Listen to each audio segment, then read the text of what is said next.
Salut à tous! Une news importante dans le monde du foot. Depuis 10 ans, il y avait ce pseudo fair play financier qui mettait, on va dire, de temps en temps des bâtons dans les roues à certains clubs, plus qu'à d'autres, qui pouvaient les interdire de participer à une Champions League, comme Man City il y a quelques mois, et puis après, au bout de quelques semaines, ils ont été déboutés, l'UEFA et les avocats ont réussi à annuler, à casser ce qui avait été décidé par l'UEFA, et donc Man City a pu participer ou participera tranquillement à la Champions League comme à chaque fois. Le PSG, on lui a un peu pourri la vie, c'est clair, ces 2-3 dernières années. L'OM, on lui a pourri la vie pour des déficits de 50 ou 100 millions d'euros. Alors que vous voyez, des clubs en Espagne, pour ne pas les nommer, le Barça ou le Real, près d'1 milliard pour le Barça de déficit, à peu près 300-400 millions pour le Real, et on n'entendait pas trop parler d'eux. Alors on a l'impression que quelque part, c'est une bonne nouvelle pour tout le monde, puisque le PSG finalement, il n'y aura plus de sanctions, à part financières, mais enfin bon, quand tu dis tu vas avoir une amende de 10 millions d'euros si tu ne fais pas ça, si tu...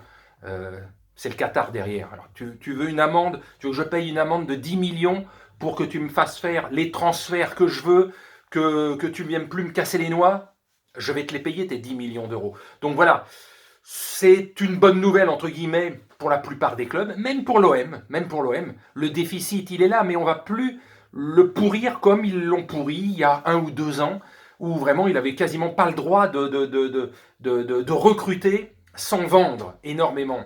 Et Paris, c'était la même chose. Ils devaient vendre pour tant de millions, 60 ou 80 millions, mais c'était limite.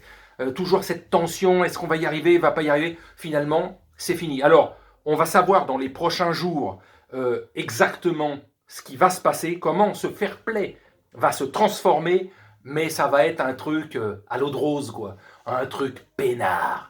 Tous les grands clubs vont être peinards. Et comme ça tombe bien, si Paris et Man City, on va leur foutre la paix, entre guillemets, peut-être qu'ils vont pouvoir recruter qui ils veulent maintenant, s'ils veulent faire venir Messi et garder Neymar et Mbappé, parce qu'on ne vient pas les faire chier au niveau salaire, masse salariale. Là aussi, le fair play financier, c'était important là-dessus. Si on est moins regardant, eh ben finalement, on peut avoir tous les joueurs qu'on veut, quoi. Alors, ce qui va se faire, c'est sûrement un plafonnement dans les années qui viennent, dans ce nouveau fair play financier. C'est un plafonnement au niveau des transferts et des salaires. C'est-à-dire, on va peut-être pas faire des transferts au-delà de 150 millions d'euros. C'est genre, on va arrêter ces conneries. Ça sera plafonné à 150 millions maximum. Les salaires, on va peut-être pas payer un joueur 50 millions par saison. Comme Messi actuellement. On va calmer les choses et le plafonnement sera de 25 millions par an. C'est déjà très peu. 25 millions par an pour les stars. Et puis après, voilà. Le Covid étant passé par là, on se rend compte que bon, l'argent peut partir vite et il rentre moins vite.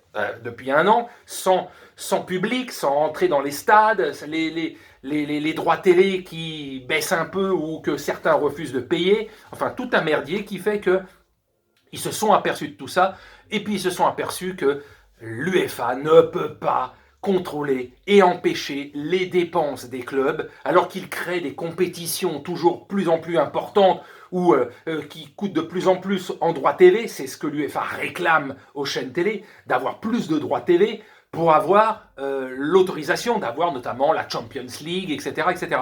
Mais pour que ça soit payé plus cher, il faut que ça en vaille le coup. Et pour que ça en vaille le coup, il faut des stars, des têtes d'affiche dans les clubs.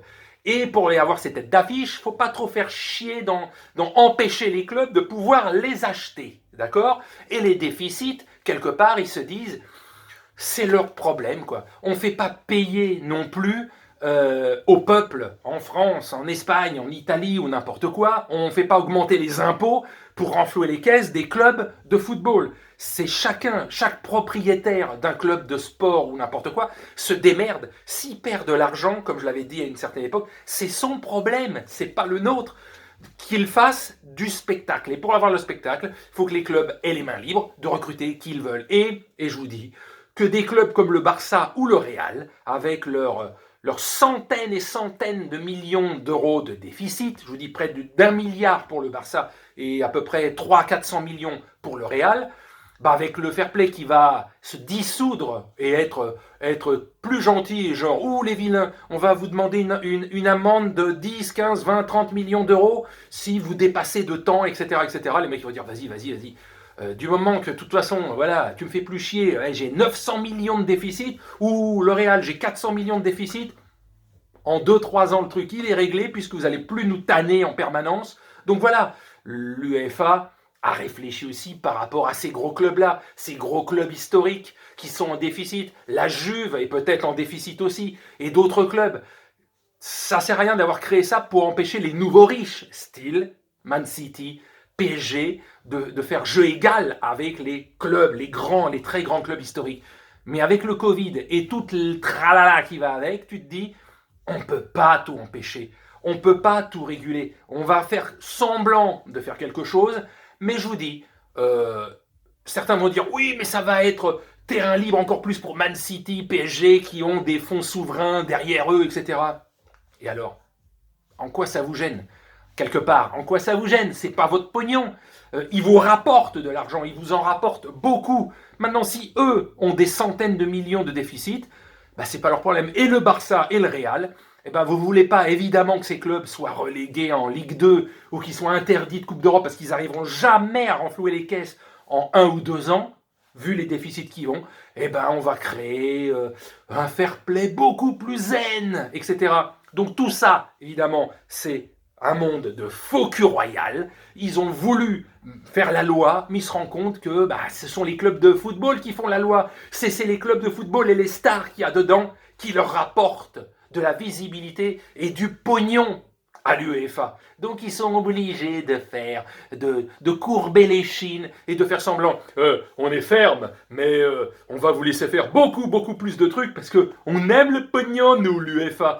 Vous, les clubs, là, tout ça, vous aimez le pognon, mais nous aussi, on l'aime beaucoup. Donc, pour qu'on en gagne encore plus, qu'il y ait plus de stars, plus de grands matchs, plus de belles compétitions, on va fermer un petit peu les yeux. Donc voilà, bonne nouvelle quelque part pour les clubs style Paris ou Marseille en France, qu'on a fait pas mal chier ces 2-3 dernières années avec ce fair play financier, ça va être beaucoup plus tranquille. Beaucoup plus tranquille.